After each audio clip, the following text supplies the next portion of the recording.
Oh, hello and welcome, heroes. Orcs worship Grooms, the one-eyed god of slaughter, and are savage, bloodthirsty marauders. Today, we delve into their lore and combat mechanics to ensure the next time you run them in your games, you can get the most out of them, leaving your player characters begging for mercy. Unfortunately, Grooms doesn't give a fuck. No. Hello, welcome, heroes, to the Crit Academy. I am your host, Justin. And I'm your guest, Garvin. I'm your co-host, Ian. I'm your co-host, Brandon. Yeah. Red text is you. We hope to inspire you with creative content that you can bring with you on your next adventure.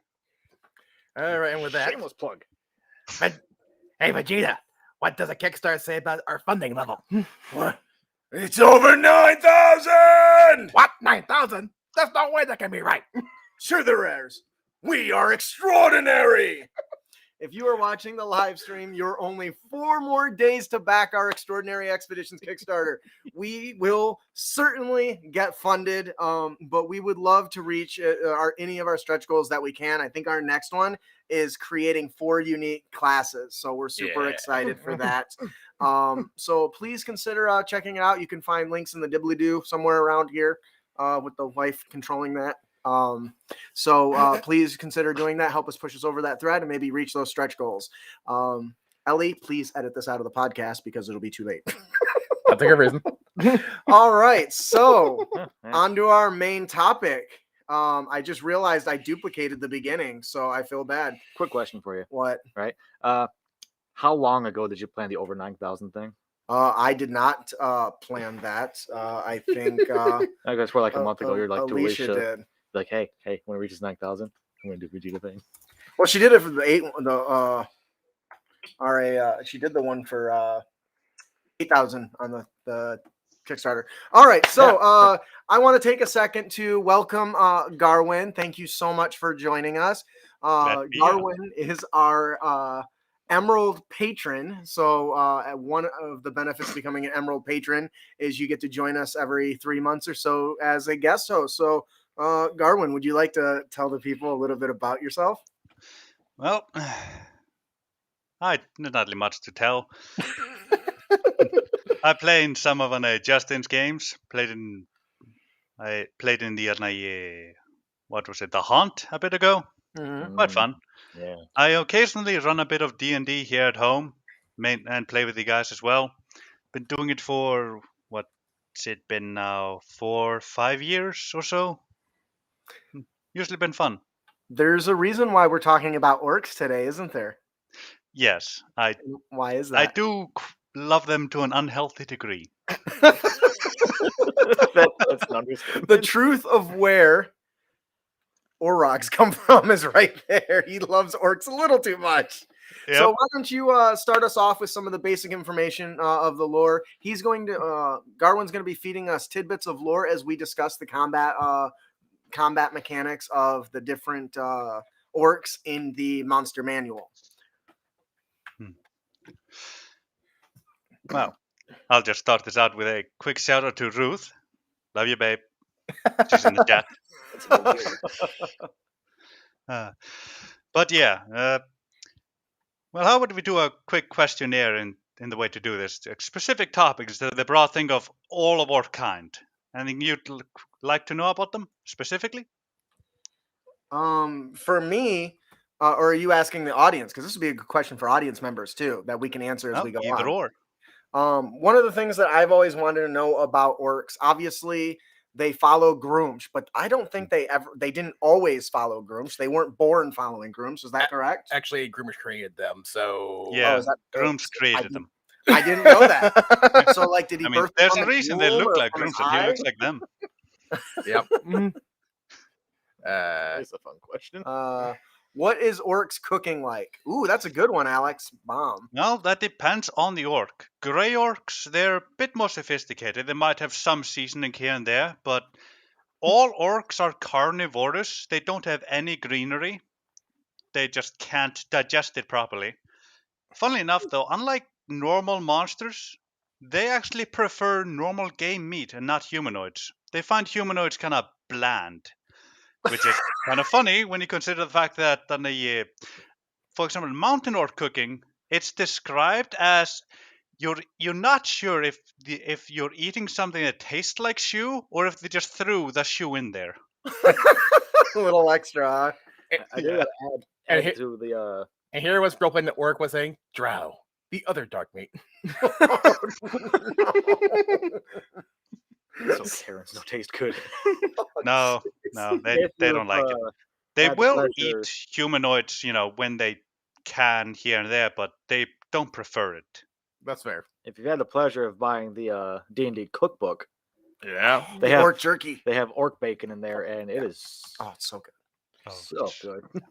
Delicious. So, one of the things that's really common with orcs is they are in D&D, at least up to my knowledge, which is very limited compared to the vast font of knowledge in Garwin's brain, that they are often treated as kind of a plague on civilization. They fight amongst themselves a lot, mostly to prove strength, but sometimes to get some raid and looting in, right? Yep. But they do have a love for close combat, and they plunge, furiously into the thick of battle without giving any thoughts to retreat or surrender. Yeah. Very often that is the case, though it depends on which god they follow more. For example, if they follow Ilneval, I can never get that name right. Ilneval. What's that? I don't remember. If they follow none of him, us know. You're fine. Yeah, it's the orc god of war and strategy. if they follow him, they'll have actual strategy in their fights. Like they're the type that might have actual siege equipment, for example. Might actually divert their forces here or there. Might split apart to come behind the enemy while distract them over there. There's when an orc priest of Ilneval appears in an orc horde, their strategies get, if not to human levels, then maybe a little beyond it sometimes too, depending on his proficiency. Yeah, that you actually pointed out something really interesting there, that they specialize in like siege equipment. That's not something that I've ever actually thought about in my campaigns with orcs. I don't think I've ever given them a catapult, but I just love the idea of them flinging like corpses of the dead people they've slain back at the enemies they're attacking. Like, hey, you lost your guard, here's it back. Yeah. Like probably one of my favorite tactic is when you have, for example, mountain orcs. They're one of the few main orc races that actually use animals and monsters, but they don't train them. They believe that by training them, they take the savagery out of them. So they just have wild monsters of any kind you can find in mountains or hills, everywhere from like low-tier dragons to manticores or something. One of my favorite tactics is probably taking a catapult or a trebuchet, strapping it to a mammoth, and then having the orcs ride the wild creature to battle while tossing stones and whatnot. Oh, that's so cool. they do need Aurochs with them in the colony to actually make that equipment. Mountain orcs are too dumb to actually make this kind of stuff. But if you have Aurochs in there, they can make it. If I recall correctly, Orcs are half orc, half ogre. Yep. Or either that, or they're somewhere in the 5,000th generation of the line, and an orc fucked an ogre at one point. So when they're an orc so rides, interbred with Aurochs that they just pop out now again and randomly. when an orc rides a dire wolf, it's really a flip of a coin whether or not that becomes its next meal. Yep. And So they love it. We had a really good question here from Andrew. It says, what is orc schooling like? I imagine not in depth, but they have a language and understand at least basic math. So surely they have something. Yeah. And again, that also depends on the type of orc. Like a half orc, that's a flip of the coin wherever the fuck they're born. So we can only talk about that. My grey orcs, they have in-depth religious teachings, as they are like religious fanatics. They come from a world which they already took completely over, and they're the dominant race there. And as you can imagine, Grooms is pretty fucking powerful over there. Right. It's kind of fun. So yeah, they Keep his eye they on basically his teach targets. their kids and whatnot about like religion and whatnot, and some maybe math here, like how to count to 10. But mountain orcs don't really teach at all, really. They just whatever the fuck you can learn. They might teach you this or that, but they don't really care. Aurochs, they're probably the ones that might have education centers, but it depends on the Auroch. Ian, this axe you chop. I teach you to slash tomorrow. Yeah. Brilliant. So to my understanding, and Brandon can probably touch on this about they don't really have they don't really build settlements of their own. Can you expand on that a little bit? Orcs don't build settlements on their own. Instead, improving existing shelters with crude fortifications. They prefer to settle in natural caves or structures abandoned by others, more skillful races. Orcs can manage simple ironwork and stonework, but they are lazy and grasping, preferring to take by force the tools, weapons, and goods that other people have made. So can you give us some kind of expansion on that? Like what is there like a popular orc, area that they took over that wasn't something that they built? Well, probably the what are the mountains called? The big ass mountains at the very top of the map. Everest? No, not the spine. in I think is what it's called. the spine of the world. Yeah, they've taken over the vast majority of them. In fact, that's where they've basically resided in all of history so far. And there is an orc king that's managed to get together a bunch of fucking tribes, and they have a settlement that's about 5,000 orcs strong, and that is terrifying. Right. Though the only thing I really know about him is that the lore states that he seems to not want to go to war with the races around him, which I find odd. And honestly, I suspect that he's probably not an orc and has been replaced by something or someone, and they're being manipulated. It's a doppelganger. Yeah. So we got another question here before we move on to combat tactics from forgive me if I mispronounce it, Israeli Denala. Israel Denal. I apologize if I slaughtered that. What type of weapons are more natural / better suited for orcs? Because right now, that's mostly in their stat block is like great axe and javelin. They would prefer axes, mauls. They would prefer those over swords. Like if they find a fancy sword, they might pick it up, but they don't have a preference for it. They prefer weapons that they don't need to be overly skillful in, and they can use their strength with. So that's one of the reasons why they have javelins instead of bows, for example. Though honestly, bow is a more strength-based weapon. They might also have throwing axes if you can get them those. You can yeet the bolt yourself. Yes. I'm not picturing the orcs as the Scotsmen of the D&D world. A good example of an orc weapon is the mountain orcs' invention of the double-bladed axe. They just went, axe? Blade here. What if I stick blade on the other end? Ha! That's great. More blade. I love that. So All right. If you remember right, they also invented weapons of slaying, which are magical items. That doesn't fit the orc. Orc and invented just doesn't go together for me in my Not head. really, Like, but also think of it this way: weapons of slaying. Like a weapon of slaying, it's quite literally just that specific thing. Screw it. all right, so let's talk about some combat tactics. We're about 15 minutes in here, so we're gonna start with the generic orc. We've talked a lot about the lore and stuff of orc. So in everything we're gonna be talking about is gonna be in the Monster Manual 5th edition. The orc really only has a great axe and a javelin. Those are their only two weapons. But what really lets them stand out is their aggressive feat, which means as a bonus action, the orc can move up to its speed towards a hostile creature that it can see. So to me, that needs to be the core of their combat style in the game. So the question is how do we get the most out of a great axe and a javelin and this aggressive feat? Because they don't have multi-attack, not the basic orc at all. As they move up to their speed, free? As a bonus action, yes. Ooh. I mean, something to note about the orc, that's their version of a commoner. Yeah. Like the orc in the Monster Manual. That's their commoner. And he's pretty fucking strong. For real commoners. So, and they're not super bright. They got intelligence of 7, but the fact that they're aggressive means that they can close a 60-foot gap on their turn. Oh, and yeah. That, my friend, is what makes them terrifyingly deadly. I'm going to get you. Like, they see a distance and they go, I'm going to go that distance. Yeah, and what's cool though is I ran into in one of the games I was in. The DM had 6 orcs, and I ran into them and I couldn't reach them, so they all threw javelins at me.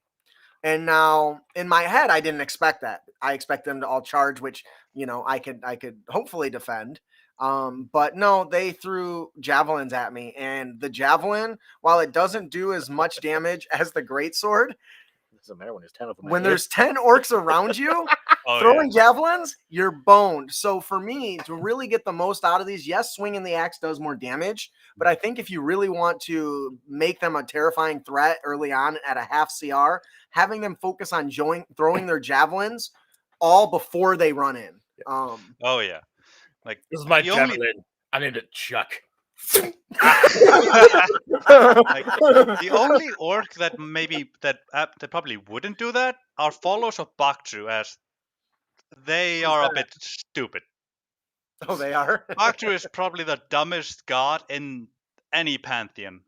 He's so dumb, his father Grooms and his mother Luthig need to tell him how to put his avatar into play and when to do it. That's funny.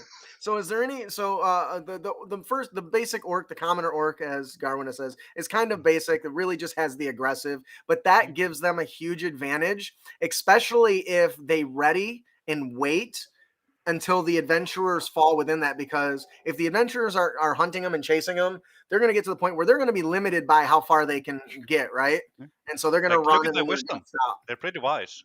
So yeah, they're smart. I wouldn't say the orcs are smart, but their leaders, their commanders yeah. or whatever are tactical masters. Yep. So they would give the command to not charge in and just swing, but to throw axes or throw chuck their Throw hands. fucking chuck their javelins, which I think is really really great.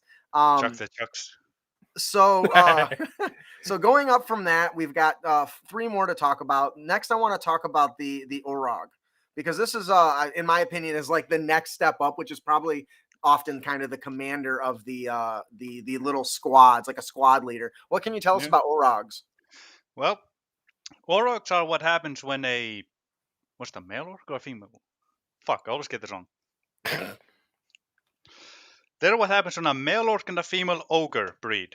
Or at this point, whenever the fuck it happens to happen, because orcs and ogres have bred so interchangeably that an orc can just pop up randomly now. Yeah. You get an Orog and you get an Orog. They're quite hilarious, though they do have cities in the Underdark where they have actually become pretty prolific smiths and crafters. They're probably behind only the drow and the dwarves down there now, which is actually also why they come with full plate, because they make that shit themselves. And it's worth noting too that the Orog's intelligence is 12, not which 7. Yeah, which is way higher. Which is why I in my mind, in my world, they're treated as like squad commanders or whatever, because while they aren't the strongest of the orcs, like the war chief or the Eye of Grumsh, the fact that they have a 12 intelligence means they can strategize very very well, and using those javelins to their benefit. They also get multi-attack. So now we can combine that aggressive with the multi-attack, which, because they got a plate armor, they could literally swing at one person, then just run and swing at another, which I feel like would make for a lot of dynamic combat. They also got an 18 strength and con, so they're going to choke a bitch. What do you think, Brandon? It sounds terrifying, and I don't want to mess with it. Okay. Like I could probably imagine an Orog running into the fray, tackling the party's biggest player, grappling him, getting to the ground, then having his others come around and then start beating the guy up. I think that works really well with the Orog because it has multi-attack. It can grapple and shove. So I can totally see the Orog running in, grappling somebody, shoveling them in the ground, and then commanding all the aggressive orcs with their aggressive feature to charge to get to it and attack it with advantage while it's pinned to the ground. Yeah. And that is terrifying as a player. Yep, stay down. If even though their CR is low, if one of these Orogs chokes you and then you pin them to the ground, and then it commands everyone death, and like 6 of these bastards who are doing different fights turn around and all charge and swing. That is a moment of, oh my god, my character's going to die. That's where aggressive becomes so potent, I think, where you can use weaker creatures to just overrun the powers. Even if a paladin is in plate armor with a shield at 18 AC, and you've got 6 of those swinging with advantage on them, at least 2 or 3 are probably going to hit. So it's terrifying to think about. So 20 AC ain't gonna protect you forever. Yeah. So let's talk about the Orc Eye of Grumsh. Can you tell us a little bit about them and their lore? Well, an Orc Eye of Grumsh is what happens when an orc goes onto the battlefield, kills an elf, and goes, "I killed this elf for Grumsh," and then a Grumsh gives them either he gives them an omen, which might be an extreme headache, which is known as Grumsh's head pat, where he just pats their head and they get an extreme headache, or some other kind of omen, and then they pluck their own eye out as a sacrifice to Grumsh to symbolize his loss of an eye to an elf, and then they get their clerical powers, because Orcs of Grumsh are clerics. Yes. So, and that's really interesting. So, this one is actually a CR2, so it's significantly higher than a regular orc, but is the same CR as an Orog. But I would argue that these are stronger than the Orog, not in like physical might, but in functionality. Because first of all, they get ring mail and a shield, so they got an AC of 16, not quite as high as the Orog, but the fact that they can spellcast makes them very, very potent. Starting Less with than spiritual weapon are scary. Oh yes. Let's get in that. So they have Groomsh's Fury, which instantly means their weapons do extra damage, which is fantastic. Though in my mind, I feel like there should be some sort of type with that. It's just extra weapon damage. I feel like there should be more to that, but Yeah, there really should be, but that's I'm just not how a it game is. mechanic. So let's talk about their spell casting. They get guidance, resistance, and thaumaturgy. First of all, the thaumaturgy is great for intimidation checks and really showing that it's a magical creature. But topping it off with just being able to toss out resistance to their allies is fantastic, especially if it works with an Orog or another Orc to protect it. But bless. That is single-handedly one of the most dangerous features to give to Orcs. Because as we talked about, the Orog choking a bitch and pinning them down is already a problem. But now blessed to those Orcs that now not only have advantage but have a D4 on top of their attack roll, you're going to demolish, even if it's a barbarian pinned to the ground. You are gonna fuck his shit up. And it is terrifying. But that also means that it is more of a support character from a distance, right? Yeah. And Orca Grooms, his job, support the group and yell out commands if there isn't anyone smarter around. Yes. That's where thaumaturgy also comes into play. Yep. That's really, really good. And I'm guessing that's not a high bar to hop over. That's how I see command. Now, one of my favorite tactics with the Orca Grooms is that when there's a particularly big raiding party and there's two of them, I have one of them have less, but then I give another Bane. Ooh. Yeah. So you have one with Bless and one with Bane, and they work together, one to buff their allies, the other weaken their enemies. Ooh, that is such a nasty combination, and I love it. My favorite thing to do, Bane on the Barbarian and the other strong people that are frontline fighters, and Bless on the Orc and the other Orcs, and try and grapple that Barbarian down and just surround him. I love it. And see, you go for the Barbarian. I personally would go for somebody not wearing armor at all that's not buff. So for me, when I think Orog commanding Orcs to attack, he's charging after a spellcaster to choke a bitch. He's not messing around. But the main reason I go after the Barbarian, he's a health sponge, and he's least likely to resist Bane. It's true. Ooh, yeah, he disappears like, your party just lost their meat shield. What are you going to do? So the other thing that makes the Eye of Grumsh interesting is you mentioned spiritual weapon combination. Yeah. So we talked about using spells like Bless and Bane to buff and debuff. So they're going to want to keep their distance. So using spiritual weapon allows them to engage in the combat. So I have a question for everyone. If he casts spiritual weapon, does the Groom's Fury apply to that? Because I've always had it apply. But I don't know it specifically says it would apply, since I've always looked at it this way. Groom's Fury is Groom specifically blessing this creature. And this creature is using the power it gets from Grooms to summon spiritual weapons. So why wouldn't it? Right. That's spiritual weapon is just Groom's power. So why wouldn't it have the blessing the creature has? That's a good point. I mean, it does say damage when it hits with a weapon attack, and it is a weapon. No, it doesn't. Spiritual weapon, it has the word weapon in it. But it's not actually a weapon. It's a manifestation of a god's power. It just looks like a weapon. If I grab a stick and hit someone, it's still a weapon. I think he's talking about for 5e mechanic purposes. Yeah. I got you. I'm with you, boss.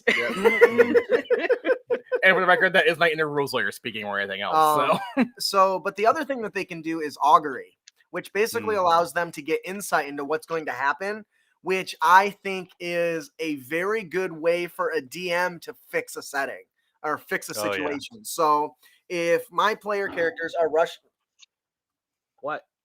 I just sound like you had the look of you bastard on your face. No, I was reading the spell. I didn't understand it. So the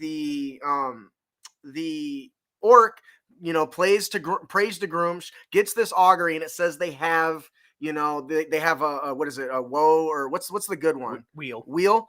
Good results. So for me as the DM, that means every DC just went up for the players. And that's the way I kind of interpret those. I would love to hear what your thoughts are on that, Garwin. So I was reading a rather intriguing comment here, and he found it rather strange that half orcs have orcish resilience, but full orcs don't. Yes, That's me. Yeah, that's this that guy. is something that I've always found it strange personally, because See, it just shouldn't be a thing. Like they It should shouldn't. both have it. It's Right? Orcish resilience. It's in the name. Like, come on, man. Like, if you want to differentiate them, then give the half orc something that's more like based on willpower or intelligence, not that. The only difference between a half orc and an orc, literally, even physically, the only single difference is their mind. That's the only difference. There is no other difference.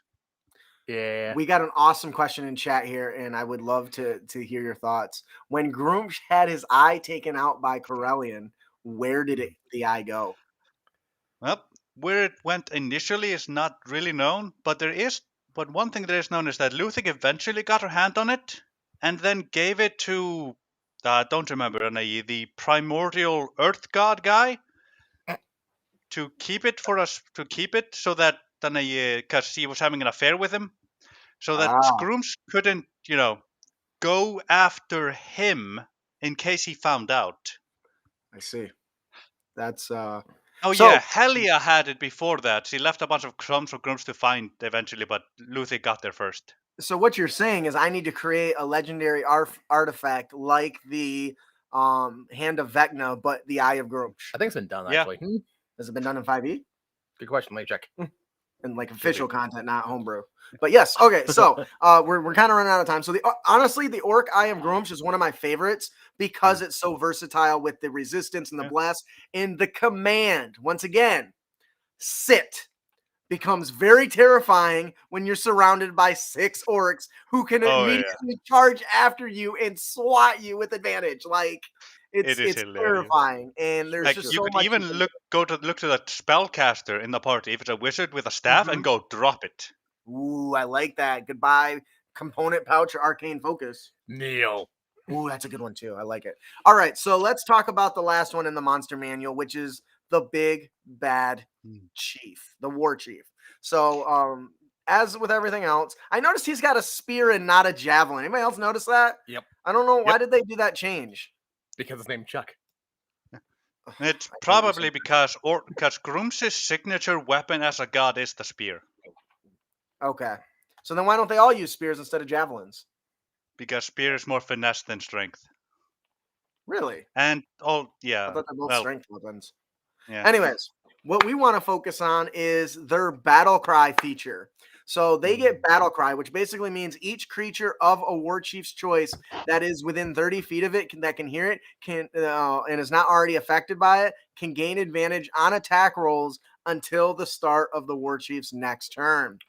This comes back and it gets to attack with a bonus action. So this comes back to having an intelligent creature on the battlefield issuing commands to demolish one person, because that's the problem I think that we do as dungeon masters. We tend to there's 6 guys, let's spread them out evenly among the characters. Like really only follows or Bakhtru would do that. Yeah, they're dumb. orcs with leaders aren't going to do that. They are going to say, oh, that's the biggest threat, attack, and they're all going to use their aggressive movement and go after that one enemy, which in this case is probably Brandon because the way he's looking at me, because that's the way they would fight. Now some may or may not listen. You might get a few, dabblers, but and I mean they're no different than hobgoblins in the fact that they will work underneath somebody to get something done. Yeah. What are you thinking about over there? He's got some interesting looks on his face. Brandon, what you thinking about? The horrifying fury of the war chief. Yeah. Yep.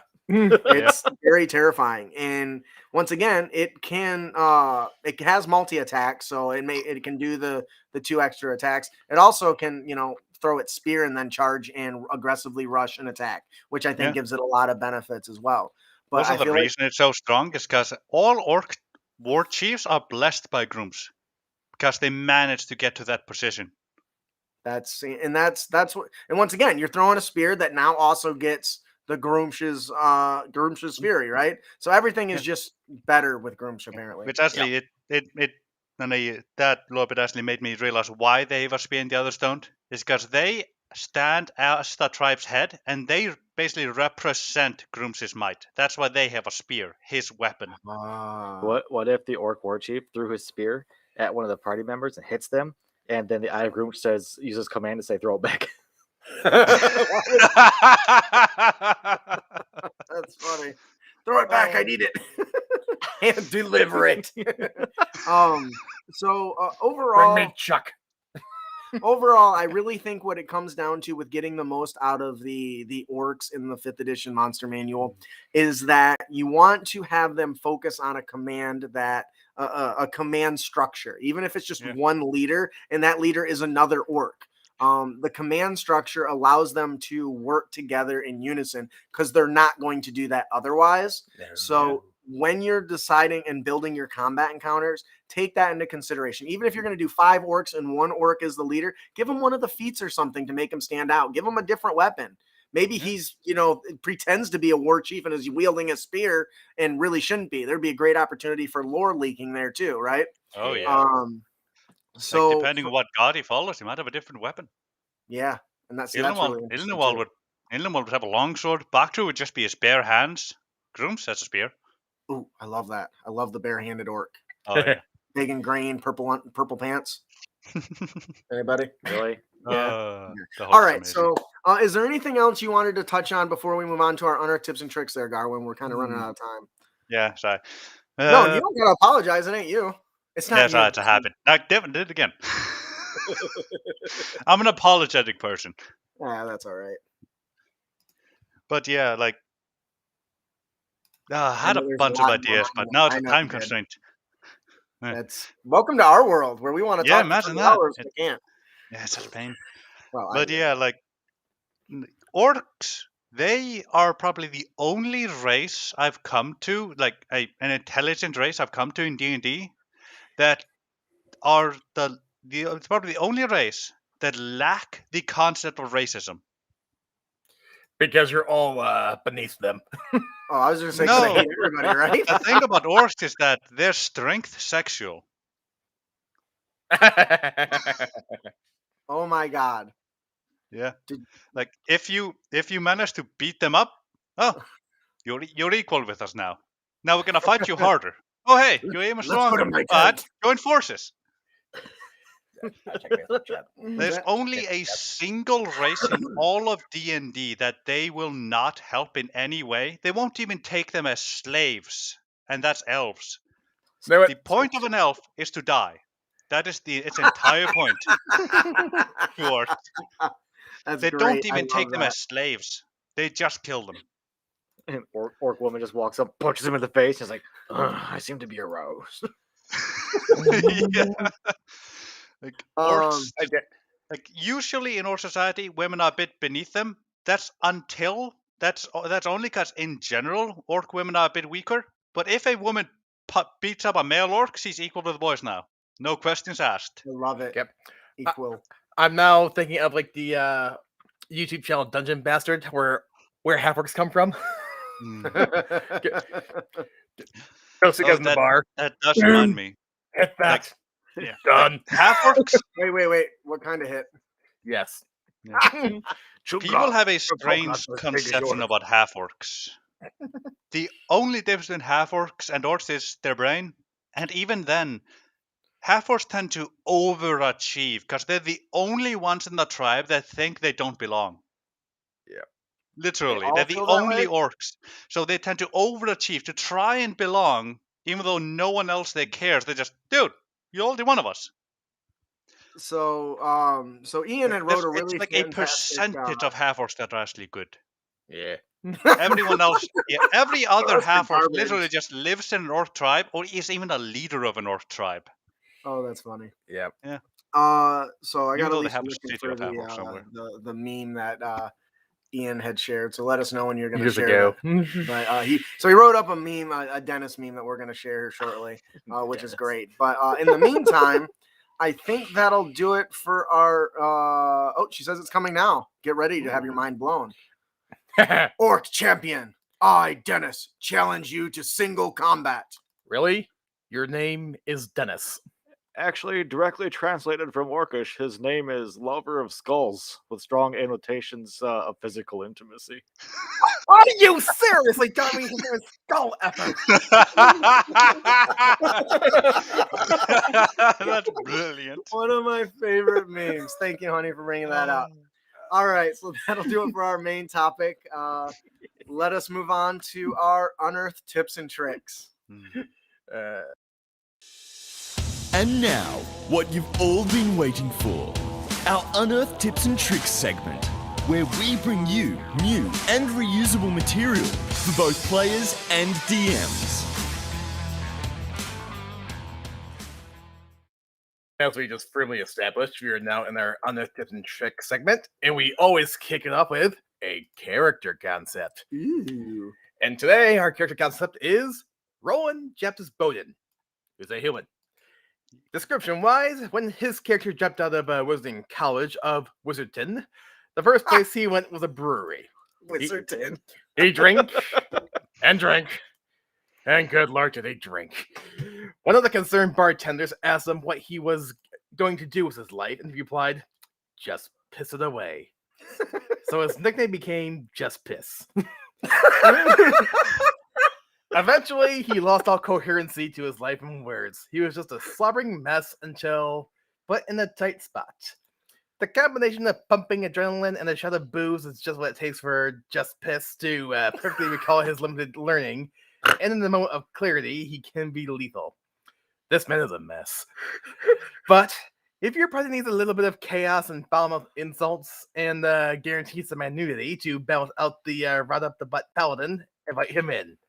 With a bandolier of booze shots, or his components to spellcasting clarity. Oh, I love that. Booze bandolier? Are you kidding me? For spells? Oh, that's cool. Brilliant. His personality is that Justpist doesn't have much of a personality. Booze and drunkenhood constitute his entire worldview, social engagement, and goal in life. Slurred drunk talk, the wilder, the better, and a few choice words for any goody that makes Justpist feel bad about himself is all that there is to the stumbling, swearing, sloshy, blurry-eyed wizard with a question mark. Fireball first. I got a quest for you. I need more drink. Garwin? Is red. Yeah, history. Justpist earned a much-needed scholarship to 100% Wizards Wizarding Community, College of Wizardton. Due to his need and his potential, he initially showed promise and grades to match, but calling the professors bozos and dingleberries and know-nothings got him in hot water with the dean. No. The dean? Who did the dean think he was? Justpist wondered. But his arrogance and fast temper caused Justpist to lash out, turn the dean into a fainting goat, and leave the halls of formal wizarding education forever. The rest is a swimming, boozy fog of bloated ego, untrue drunk talk accomplishments, and scrapes and bruises from who knows where. his motivations at the beginning, Justpist is entirely void of emotion other than his next drink, or entirely void of motivation other than his next drink. But who's to say that he will stay that way? Perhaps the right party of adventurers will help him turn his life around. Or not. Whatever. Fuck off. Yeah, you. Don't nosh me. I'll frickin' orc it for your mom, my family never urgish. I'ma just piss away. Dadgummit. I think the beverage tea submitted this, and I forgot to put it on here, but oh my god. It was so hard for me to get through this the first time I read it because, and Andrew touches on it in chat about it being a drunken master but wizard, and it's just hilarious. So it is fantastic. I definitely would love to see this in one of my stories and campaigns. Yeah. Could you imagine trying to hire this guy? Oh, just Hire me. hey, No. I need Hire booze. me. What can you do? Fireball. I don't Got a think quest we for can you. give you 10 booze. gold. I'll do it for 8. He starts like haggling backwards. But we're only offering you 10. 15. All right, I think that'll do it for our character concept. Roland Justpist Bowden. Oh my gosh. All right. Our monster variant of the podcast is the Orc Drudge. Guess why I picked Orc? So you're going to start with the stat block of the Copper Dragon Wormling.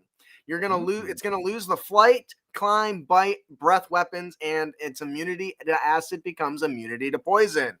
We're going to give it a new combat attack called Drudge Staff. It's a melee attack that has a 10-foot reach. It's a really long staff. And apparently it does slashing damage because I didn't fix it. It does bludgeoning damage, and a humanoid that is slain by the attack raises 1d4 rounds later as a Grimlock under the Orc's control. Unless the humanoid is restored to life or its body is destroyed, the Orc can have no more than 6 Grimlocks under its control at any one time. Now we're going to give it a channeling feature that recharges on a 5 or a 6. The Orc uses the following channeling features. Noxious Fumes. It releases a 15-foot cloud of noxious fumes that extends out from the Orc, and each creature must succeed a DC 12 con save or take 1d6 poison damage and be poisoned for 1 minute. While poisoned this way, the target takes 1d6 poison damage at the start of each of its turns. The target can repeat the saving throw at the end of each of its turns to end the effect. You got ongoing damage. That sucks. And of course, it can also can release slowing spores. It's another 15-foot. It's a 15-foot cone that causes mushrooms and other fungi to grow rapidly on its victim, slowing them down. Each creature in that area must succeed a DC 12 con save. On a failed, the creature can't use reactions. Its speed is half, and it can't take more than 1 attack on its turn. In addition, the creature can use either an action or a bonus action on its turn, not both. These effects last 1 minute, and the creature can repeat the saving throw at the end of its turn, ending it on a success. Bum, bum, bum. That was long-winded. We didn't go live on the TikTok. Alicia's asking, so that's on you because I gave you that one Nope. job. No, yeah, I have ADHD. That's a fail on your side. So, Garwin, what do you think about my Orc? Oh, I love it. I especially love the noxious fume thing because, funnily enough, Grooms has an item that does that. Something Really? similar. Yeah, That's a happy accident, I promise. yeah. It's brilliant. What do I you think love about? these accidental hints at lore. Maybe my body when I'm typing just knows it, but my brain doesn't connect it. What do you guys think about the Drudge Staff creating Grimlocks? That sounds terrifying. I just don't remember what Grimlocks were. Uh, I've heard it many Grimlocks, times. Apparently, when I search it, I get It's a dinosaurs. robot dinosaur. No, that's not it. Uh, There's I these like beat little you up. tiny. Oh no! I know what Ooh, happens. He creatures. beats this guy up, and this human morphs into a robot dinosaur. It's morphin' time. They're 1/4 humanoid creatures.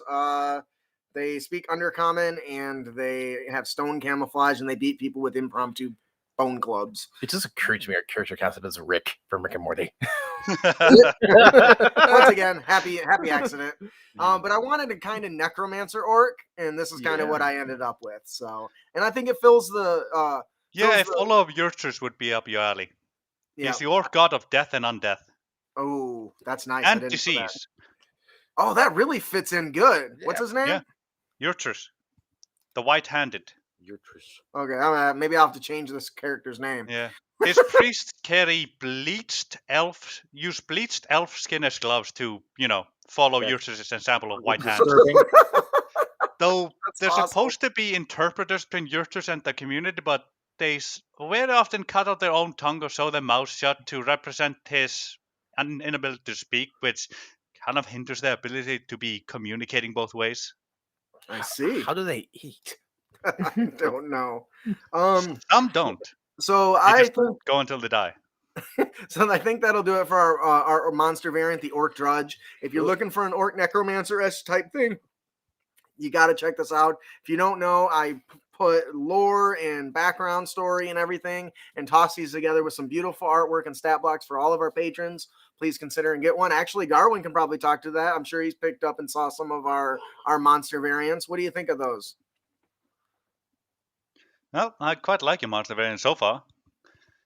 Fair enough. So it I sounds haven't like looked he's at them waiting in for too one to much. suck. Yes, I haven't looked at them in too much detail.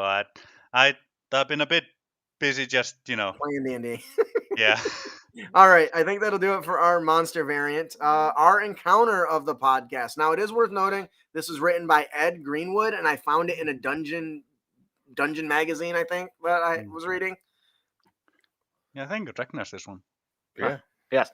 It's called The Talking Door. The tall, wide, and stout front door of the Inn of the Dripping Dagger is centuries old, though it has been replaced over the years, board by board and metal plate by metal plate, as various parts of it have worn out. Yeah. For all this time, it has been unusually large, but nothing more. Now, however, it has begun to whisper short and menacing sentences. Therefore, is it still the same door? No one is quite sure what the front door of the dagger began to speak, but it first became a concern the whole staff knew about a little over 10 days ago.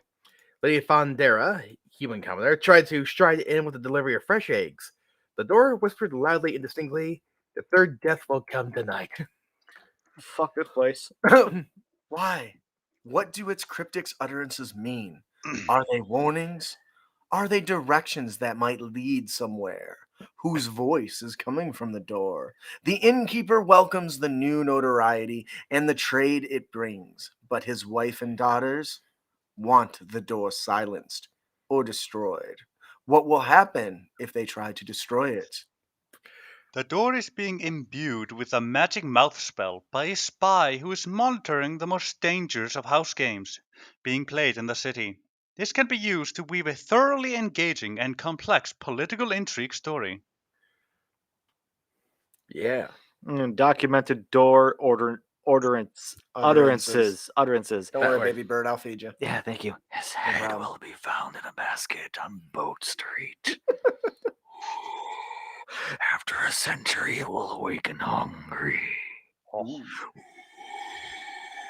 The inside of the 2 suits of armor have been poisoned.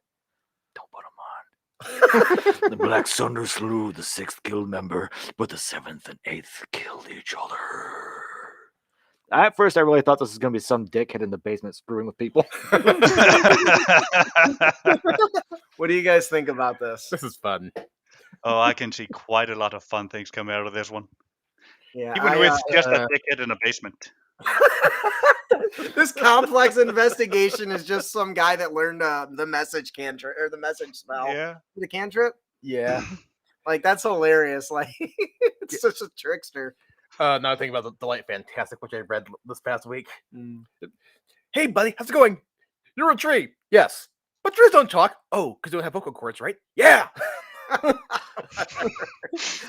So for me, I really like this. If you're going for the political intrigue, this is a great place to start, because not only do you have utterances that you can toss into your game, you can expand on what they mean. So this says inside of 2 suits of armor, the inside has been poisoned. So that sounds like somebody's either attempting to assassinate somebody, or 2 people have died, and this is a clue that, oh, go look again. Oh, there's poison coated, some contact poison on it that was missed during the initial investigation, and that's how they died. That can then be tracked to a thieves guild or something. And so I really like this. I thought it was really well done, and Ed Greenwood just writes amazing content. So You need to check out more of his stuff. so we got a comment on YouTube from that says, only a monk can be a drunken master, not a wizard. That is a false statement. Only from a mechanical. Only a monk can gain mechanic Yes. benefit from being drunk. Yes. Anyone can be drunk and still fight, but only a monk can Dwarves do it all gain benefits from doing it. right. So with Mechanically that, speaking. I think that'll do it for our encounter. Our magic item today is coming from Garwin. You've actually made one. Now you can summarize it if you want, because I know it's really, really big since it is a legendary item. Why don't you tell us a little bit about it? Well, I got the idea when I looked at the Moonblade, and I saw that it's an item whose power increases the more wielders have it. So it's entirely focused on roleplay and the DM's decision on how powerful it really is. So I played around with that concept and wondered, what would Dour Gothoth do if he got his hand on this item? Well, first thing he'd do is he'd go, why only elves? Screw that, anyone can wield this thing. So, effectively, the story behind this is at one point, someone with a Moonblade came into his lair, or he went out to hunt one of these guys, killed it, took the blade back, and broke the sentience in that weapon. Literally just ripped it to pieces, Oh, he killed it. basically. Though it's still a remnant inside the blade, and that is the curse that I call Broken Corpse. Oh, that's cool. So what kind of besides it being a curse, what does it do that's beneficial first? Well, the Moonblade is very often put on a list as the most powerful magic item in all of D&D if Huh. you get the right attributes for it. Because when you get it, you either roll or the DM decides on how many attributes you can put in the weapon, and then there's a table with a bunch of different attributes that you can also roll on. Oh. But this didn't know that. specific weapon here, it comes with the max of 7 attributes, and then the player that gets it just rolls on what attributes he can get. If he's lucky, he might land 7 times on the attribute that says that increases the weapon's damage by 1d6 slashing. Ooh. Yeah, that's That's a lot cool. of fun. So what's the curse? Well, a curse follows around the fact that the sentience in the weapon is broken. So it technically isn't even cursed because it's just the sentience lashing out. Okay. So even then, a wizard using Identify and also Dorgatha doing stuff wouldn't necessarily notice the curse Right. because it's just a part of the weapon. It has a sentience. All right, there we go. I love But it. the main fact is that because the sentience is technically dead, but it wants to be fixed because it's being wielded by someone who is an elf. It's breaking its original purpose. Right. Yeah. It wants to be fixed. So I love the idea of that because then I feel like it can constantly be pulling at the character to get it repaired. So then the character, and maybe the character doesn't know that it wants to be repaired. So it's dragging the person for this thing to happen. And then when it finally does, they can't use it. Oh my for God, that's example, horrible. here, due to the dead sentience inside the blade, after 1d4 dawns, the wielder will start to see an elven lady completely drenched, watery, blood dripping from her ears, her eyes and mouth sewn shut, and her once beautiful golden hair tangled and ripped as it partially hangs over her face, in his peripheral vision at night, rendering them incapable of gaining any benefits from a long rest during the night, unless they succeed on a DC 14 will save. That's terribly inconvenient for spellcasters. Oh yeah. But then again, this isn't I a guess, weapon for because you'll die. spellcasters. Right. You eventually won't be able to heal. Yeah. That sucks. We had a comment that says it's not cursed, it's just a dick. Yeah. But yeah, the important part is that it only appears at night in this initial stage and only in your peripheral vision, so you never actually properly see it. Yeah, that's interesting. I like that. Like, I love this magic. It has 4 stages. Each of them happens after a D4 of dawns. So it just constantly changes?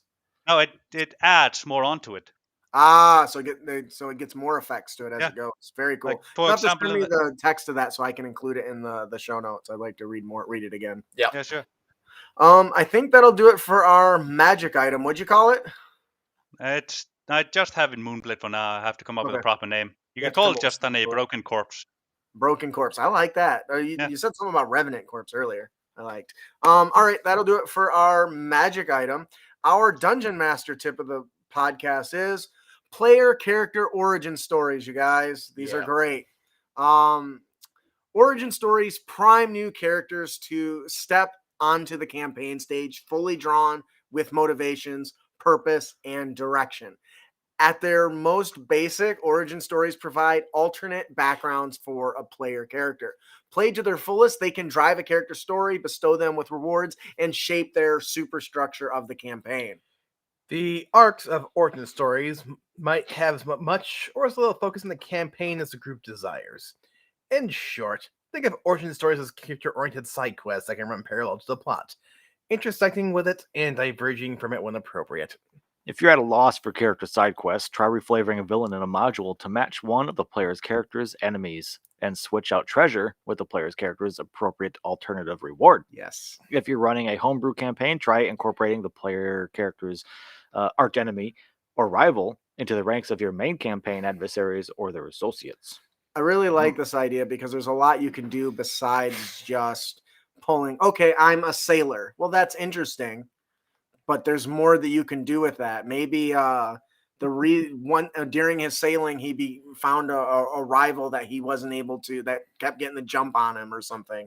And so you bring not up the fact that he's a sailor, but the fact that he has this rival who kept looting, or let's say pirate, looting the enemy before he got to it, or finding the treasure first, which I think is a really cool way to do that.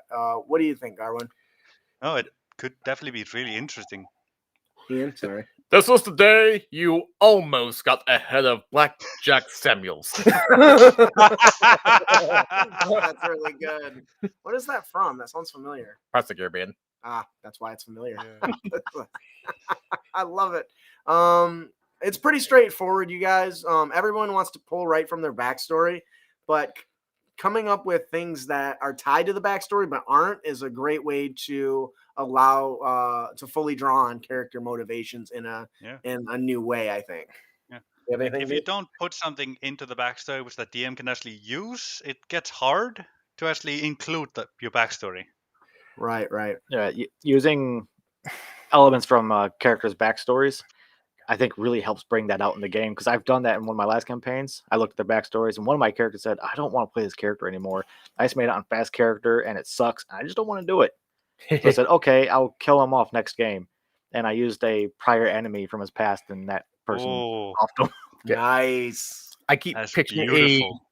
a rival NPC who doesn't actually do anything wrong, but he always like annoys everybody. and on top of that, you always try to sabotage that character, but it always somehow benefits him. That's awesome. Sound like Team Rocket. So I may have lost my arm because I got stuck in the trap, but I went to a blacksmith who was a dwarf, and I hit the benefits. I now have a robot hand. I love it. That's great. That would be a great artificer story. So, all right, I think that'll do it for our Dungeon Master tip. Player character origin stories. Our player tip of the podcast is Don't be a dick. Nice. And you can avoid dickitude by following this awesome optimization tool called a very small problem. Oh, fairy. See what I did there? Yeah. I hate you. This tip requires a bit of specifics. First, you need to be the fairy race, which is new, which is classified as a fae and is small in size. This is important, okay? In addition, they have a fly speed equal to their walk speed. Not a bad start, that's for sure. I'm going to be honest. The fairy gets some pretty cool race features too, specifically fairy fire spell at 3rd level and enlarge reduce at 5th. I've seen fairy barbarians. It's scary. Just a tiny ass fairy beating the shit out of you. Because weapon damage doesn't change when you get larger or smaller. Not in this edition. What are you going to do, Pipsqueak? I'm going to shove your face through your ass. Oh, God! I'd argue that a fairy getting even tinier, but still hitting you with the strength of a barbarian is even scarier. Yeah, I think we learned a lot of that in What If. Ooh, spoiler alert. The Mighty Mouse. All right, so... Now, you need to be a bard of the College of Creation.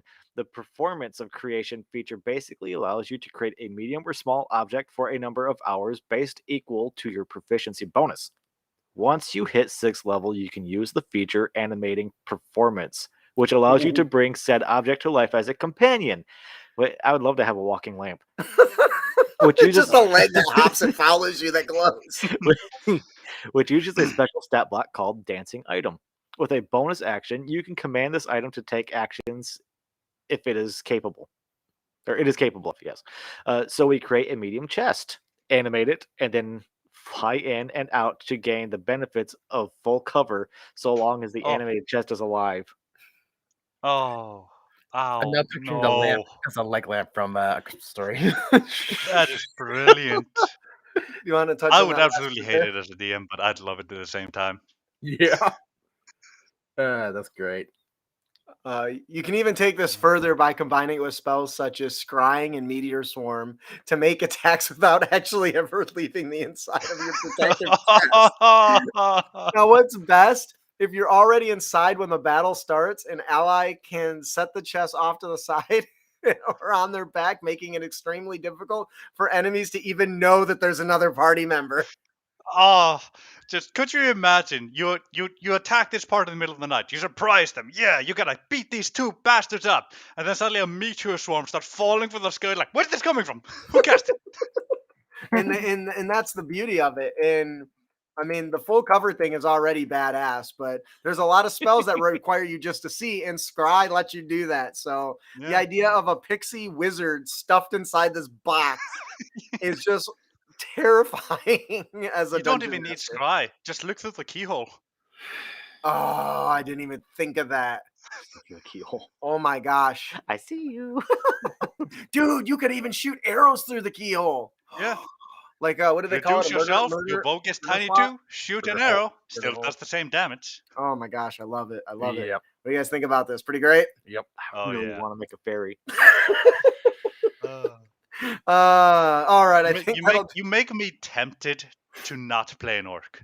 Oh, I am. That's you guys don't know, but that's a huge, huge compliment. So I think that'll do it for our player tip of the podcast.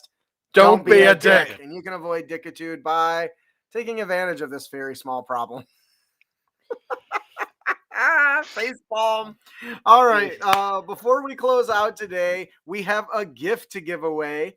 For our weekly RPG Fat Loot giveaway. Brandon, take it away. What is it? Who is it? All that jazz. Our winner.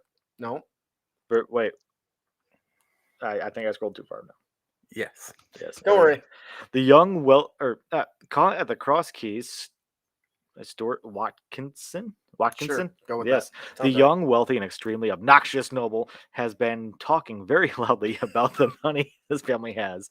The party will have to head to the Cross Keys Inn on the high road south of Neverwinter and bring him back unharmed. However, the Cross Keys attracts many folks, all with their own agendas. ... Crazed drunken Goliaths, street gangs, thugs, and adventurers from all over Faerun are all thrown into make for one wild night at the inn. This adventure gives players the option to be the heroes and save the day, or play another group of bandits looking to capitalize on the work of others. I like that. So who's our winner today, Garwin? It's Why do you put so many J's in your name? I don't. I only have one, and so does this guy. Mathejis Krieger. Mathis Krieger. That's what we're gonna call it. And if that's not it, you're gonna get an email, Yeah. so it doesn't matter. Congratulations. It's especially possible for me because in Icelandic you actually pronounce the J. It's Really? almost never silent. Oh yeah, I guess that's true here in most eyes. I guess. I don't know. Yeah. I can't pronounce it. Mathjis. Unless it's German, then it's Y. Yeah. Like Mathis. Krieger yeah, could be like, German, yeah. Like the sound Anyways. it makes is yee. Like, Just like a fairy. I go- All right. Congratulations. If you didn't win, no problem. Head on over to critacademy.com and subscribe to our newsletter for your chance to win. We give away fat loots all the time. We're always tossing out loot and dropping it off right into your mailbox. So first of all, I want to say thank you, Garwin, for not only being an Emerald tier patron, but for joining us. I've been loving our games together. Oh, He so am I. literally almost had us all in tears in the last game. He only says that because he wasn't really in here. I was crying bad. I was there. I was close. It was some amazing role playing. So thank you for giving us that It was so much opportunity. He was fun. doing the story. I was like, what the fuck, man? Yep. I play by my sleep. It's like, hey, how's your character feeling right now? Like this. Yeah, just like that. Yeah. I So, love thank that too. Like here at the table, there's a lack of empathy, honestly, for people that aren't yourself here. So that was beautiful happening, seeing it. All right. Apparently, we have a big announcement. So let's hear it, honey. Coming to the screen when you are ready. Woohoo! 93%. We've gone Oh, up that's 50%, brilliant. Dun, dun, dun, dun. That's a since we lot, started the actually. show. So that is awesome. What's a lie? I said that's a lot, Oh, actually. yeah, 2% It's a inside lie. of our hour. I thought you said it was a lie. Like So cake. awesome. Thank you guys for backing and supporting us. It really means a lot to us. Obviously, we are trying to make a business out of this so we can quit our day jobs. That would be nice. Wouldn't that be great? And just make That would be beautiful, yeah. I hope the way stuff. from work just heard that. So if you enjoy the show and you'd like to support us, please visit us at creatacademy.com. Follow us on social media, leave us a review, hit that subscribe button if you're watching on YouTube right now, please. That really helps us out a lot. I've been dropping a lot of 1 minute TikTok videos and shorts and everything for you guys. So It's over there. with that, I am your host, Justin. I'm your guest, Garvin. I'm your co-host, Ian. And I'm your co-host, Brandon. Thanks for listening. Keep your blades sharp and spells prepared, heroes. Bum, bum, bum. That's the wrong